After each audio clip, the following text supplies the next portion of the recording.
बिस्मिल्लाहिर्रहमानिर्रहीम। स्टूडेंट्स, आज मैं आपको इंग्लिश ग्रामर में इंपेरेटिव सेंटेंसेस सिखा रहा हूँ। इंपेरेटिव सेंटेंसेस वो सेंटेंसेस होते हैं जिनमें हम किसी से दरख्वास्त करते हैं, किसी को हुक्म करते हैं या किसी को भी चीज़ मना करते हैं कि वो ये काम ना करे। तो इंपेरेटिव सेंटेंसेस के कुछ प्रिंसिपल्स हैं जो मैं आपको बताऊंगा, उनको मद्देनजर रखते हुए आपने इसकी ट्रांसलेशन करनी है। बच्चों, इंपेरेटिव सेंटेंसेस को उर्दू में हम इंशाइया फिक्रात कहते हैं। इनमें हुक्म, दरखास्त या नसीहत की जाती है और नसीहत जिस बंदे को की जाती है, इनफैक्ट वो सेकंड पर्सन होता है। यू को हम एज सब्जेक्ट कंसिडर करते हैं, लेकिन यू लिखा नहीं जाता। वर्ब और हैव यू वर्ब यू के अकॉर्डिंग ही यूज किए जाते हैं।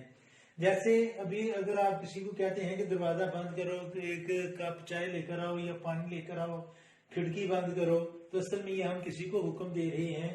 तो इसकी इंग्लिश जब आपने करनी है तो सबसे पहले वर्ब लगाना है और वर्ब के बाद आपने ऑब्जेक्ट लगा देना है। सब्जेक्ट इसमें यू सिर्फ कंसिडर किया जाता है। तो इसका असल में जो फार्मूला होता है, सबसे पहले हम वर्ब लगाते हैं और उसके बाद हम ऑब्जेक्ट लगा देते हैं, तो ये ट्रांसलेशन बन जाती है। जैसे दरवाजा बंद करो तो इसकी इंग्लिश है शट द डोर। खिड़की खोलो तो इसकी इंग्लिश होगी ओपन द विंडो। एक गिलास पानी लेकर आओ तो bring a glass of water. तो इस बात को ध्यान में रखना है कि जब किसी को हुक्म दिया जा रहा है तो आपने डायरेक्ट वर्ब से फिक्रा शुरू करना है और बाद में ऑब्जेक्ट लगा देना है। अगर किसी को मना करना हो तो उस फिक्रे को हम डू नॉट से शुरू करेंगे। जैसे मैं कहता हूँ कि बार बार चाय ना लो, तो इसकी इंग्लिश होगी don't take tea again and again. या झूठ मत बोलो, तो इसकी भी इंग्लिश होगी डोंट टेल अ लाई। यहाँ पर एक चीज आपको बताता चलूं कि बच्चों, सच बोलने की इंग्लिश जब हम लिखते हैं तो स्पीक द ट्रुथ होगा, ट्रुथ से पहले द लगाया जाएगा। और जब झूठ बोलने की इंग्लिश होगी तो वो टेल अ लाई होगा, लाई से पहले आ लिखा जाएगा। बच्चों, अभी दूसरा फिक्रा लिखा है मैंने कि हमेशा सच बोलो, तो इसकी इंग्लिश होगी speak the truth always. Always को हम शुरू में भी लिख सकते हैं और एंड पर भी लिख सकते हैं, तो इसकी इंग्लिश है speak the truth always. Always को अगर हम शुरू में भी लिखें तो ये कैपिटल आ जाएगा और इसमें इंग्लिश बनेगी ऑलवेज स्पीक द ट्रुथ। आगे है जी झूठ कभी ना बोलो। तो जब कभी ना की बात आ रही हो तो इसमें हम शुरू में नेवर लिखेंगे और आगे उसी तरह वर्ब और एंड पर ऑब्जेक्ट। तो इसकी इंग्लिश होगी never tell a lie. Never tell a लाई।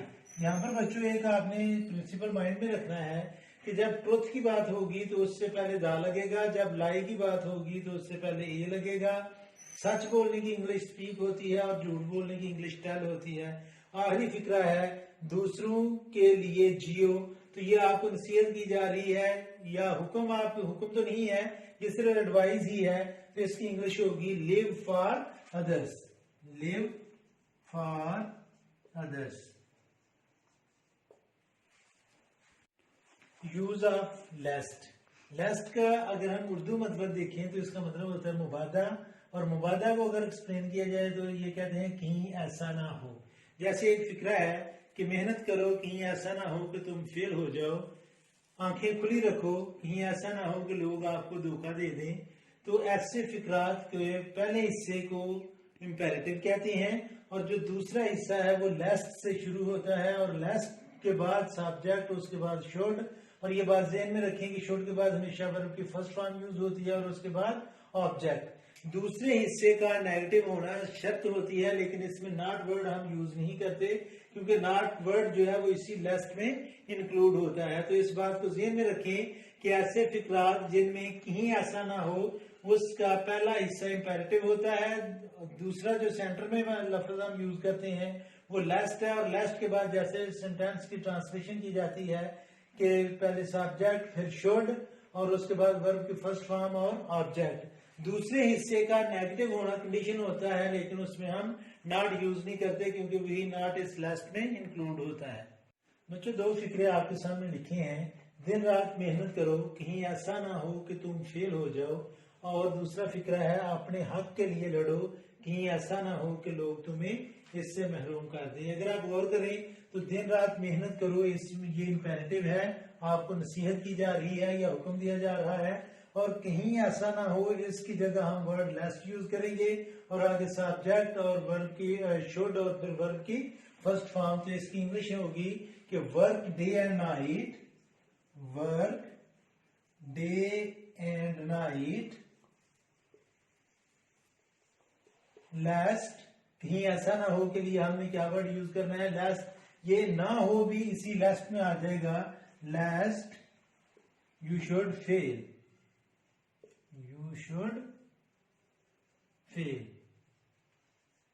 और इसी तरह अपने हक के लिए लड़ो, कि ऐसा ना हो कि लोग तुम्हें इससे महरूम कर दें, तो अपने हक के लिए लड़ो, ये इंपेरेटिव सेंटेंस है और इसकी इंग्लिश होगी fight for your rights lest people should deprive you of it. ये मैं लिखकर भी देता हूं आपको, अपने हक के लिए लड़ो, कहीं ऐसा ना हो कि लोग तुम्हें इससे महरूम कर दें। तो पहले हम इंपेरेटिव सेंटेंस, इंपेरेटिव पार्ट की ट्रांसलेशन करेंगे, फाइट फॉर योर राइट्स, और फिर कहीं ऐसा ना हो के लिए हम वर्ड लेस्ट यूज करेंगे, लोग तुम्हें इससे महरूम कर दें। आखिर में हम इसकी इंग्लिश करेंगे, लोग सब्जेक्ट है, पीपल, और पीपल के बाद हमने सब्जेक्ट के बाद फर्स्ट फॉर्म शुड यूज करना है, should deprive you of it, और महरूम करना जो है ये हमारा वर्ब है और इसकी इंग्लिश होती है डिप्राइव यू ऑफ इट। तो ये यूज ऑफ लेस था प्रेजेंट इंडेफिनिट में। हाँ जी बच्चों, प्रेजेंट इंडेफिनिट में समटाइम्स हमें कोई मजबूरी पड़ती है और हम उसको इस तरह जाहिर करते हैं जैसे मुझे स्कूल जाना पड़ता है, मुझे लाहौर जाना पड़ता है, या उसे काम करना पड़ता है, तो ये हमारी मजबूरी को जाहिर करता है। ऐसे फिक्रात के लिए हम सबसे पहले सब्जेक्ट लगाते हैं, सब्जेक्ट के बाद इनमें से कोई एक हेल्पिंग वर्ब को यूज करते हैं और उसके बाद वर्ब की फर्स्ट फॉर्म आती है और सबसे एंड पर ऑब्जेक्ट अगर हो तो वो लगाया जाता है। तो इसका फार्मूला होगा जी सब्जेक्ट प्लस इनमें से कोई एक वर्ड प्लस वर्ब की फर्स्ट फॉर्म और प्लस ऑब्जेक्ट। जो तीन फिक्रे मैंने लिखे हैं, उससे लाहौर जाना पड़ता है, हमें काम करना पड़ता था, अली को मेहनत करनी पड़ेगी। अब इन तीनों फिक्रों में मजबूरी जाहिर की जा रही है कि मैं लाहौर अपने शौक से या अपनी मर्जी से नहीं जा रहा, मुझे मजबूरी है कि मुझे कोई काम है तो मैं उस काम करने के लिए जा रहा हूँ।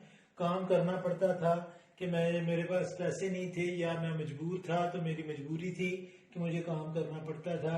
और अली को मेहनत करनी पड़ेगी, अली को मेहनत करनी पड़ेगी या अली को मेहनत करना नहीं करनी पड़ेगी।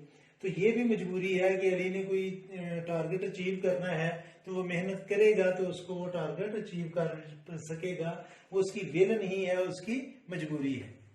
उसे लाहौर जाना पड़ता है, बच्चों इसकी इंग्लिश होगी he has to go to Lahore. और अगर हमारा सब्जेक्ट थर्ड पर्सन सिंगुलर है तो हम हैज टू यूज करेंगे, और अगर आई और प्लूरल हमारा सब्जेक्ट है तो हम हैव टू यूज करेंगे, और पास्ट में सब के लिए हैव टू यूज किया जाएगा। तो ये सेकंड सेंटेंस जो है वो पास्ट ही का है, हमें काम करना पड़ता था, वी हैड टू वर्क, और ये पास्ट है तो हमने हैड टू यूज किया। और तीसरा फिक्रा है अली को मेहनत करनी पड़ेगी, तो ये फ्यूचर का फिक्रा है, तो ये इसकी ट्रांसलेशन होगी Ali will have to work hard. तो इस बात को ज़हन में रखना है कि जब मजबूरी जाहिर हो रही है तो उस वक्त has to, have to, had to, will have to या शैल हैव टू में से कोई एक वर्ड हम यूज करेंगे। बच्चों अभी है use of is to, am to, are to, was to, were to. इसमें ऐसे फिक्रात जिनके एंड पर नून फना है आता है, इसमें हमारी मजबूरी नहीं होती बल्कि हमारी मर्जी शामिल होती है। जैसे मुझे लाहौर जाना है तो ये मैं मजबूरी को जाहिर नहीं कर रहा बल्कि अपनी मर्जी को जाहिर कर रहा हूँ। तो इसके लिए हमें is to, are to, am to, was to, were to को वर्ब हेल्पिंग वर्ब के तौर पर यूज करेंगे। और आपको ये बात भी ध्यान में रखनी चाहिए कि टू के बाद जब भी हमने वर्ब यूज करना है तो उसकी हमेशा फर्स्ट फॉर्म ही यूज की जाती है। बच्चों ऐसे फिक्रात की जब हमने इंग्लिश करनी है तो इस फार्मूले को ज़हन में रखना है कि सबसे पहले आप सब्जेक्ट ले जाएंगे, सब्जेक्ट के बाद आप इन पांचों अल्फाज में से कोई एक लफ्ज लिखेंगे, उसके बाद वर्ब की फर्स्ट फॉर्म यूज की जाएगी और सबसे एंड पर ऑब्जेक्ट लिखा जाएगा। बच्चों ये लफ्ज विजिट नहीं लिखा मैंने, असल में ये लिखा था वर्ब की फर्स्ट फॉर्म वन और इसके साथ आगे आईएसटी फर्स्ट फॉर्म और उसके बाद ऑब्जेक्ट। जैसे फिक्रा है मुझे लाहौर जाना है तो इसकी इंग्लिश है I am to go to Lahore.